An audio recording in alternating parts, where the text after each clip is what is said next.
avec une autre personne différente de vous. Le mariage devient une grande école d'humilité, d'amour, de maîtrise de soi, de sacrifice, de pardon, de paix, de patience, de persévérance, bref. Des vertus qui reflètent le caractère du Christ. Mais il existe une opportunité encore plus belle. L'apôtre Paul parle dans Éphésiens 5 du mariage et du fait d'être une seule chair, mais en faisant référence à l'union entre le Christ et son Église. Autrement dit, chaque mariage a la possibilité d'être une image ou un reflet de l'union parfaite entre le Christ et son Église. L'Église est constituée des os de ses os. De même, la femme est os de ses os et chair de sa chair. Devenez membre de la chaîne et aidez-nous à propager la parole de Dieu à travers le monde. Samedi 16 mars 2024. Si vous croyez en la puissance de Dieu, commentez 11.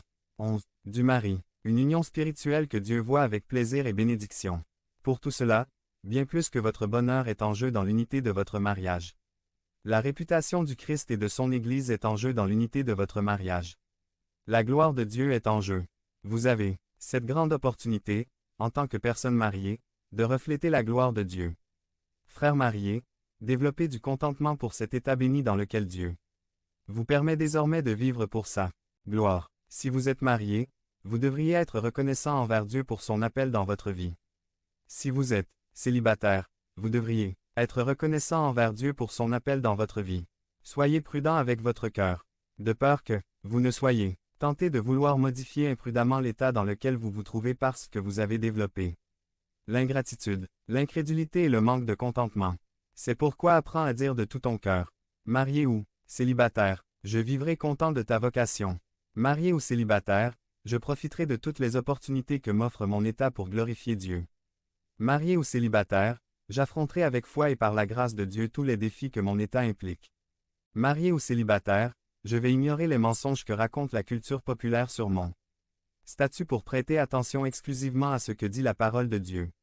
Marié ou célibataire, je considérerai mon statut comme une bénédiction de Dieu. Marié ou célibataire, j'aurai l'intention de refléter le caractère du Christ dans tous les aspects de ma vie.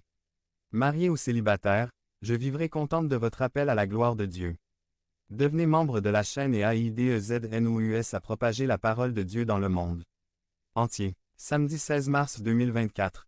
P4. Une question d'attitude. Résumé. Éducatif. Par le pasteur Neftali Baé. Sujet. Une question d'attitude. Livre. Saint Jean 11. 17 à 21. Introduction. Il y a longtemps, une jeune femme chinoise nommée Li Se mariée et est allée vivre avec lui.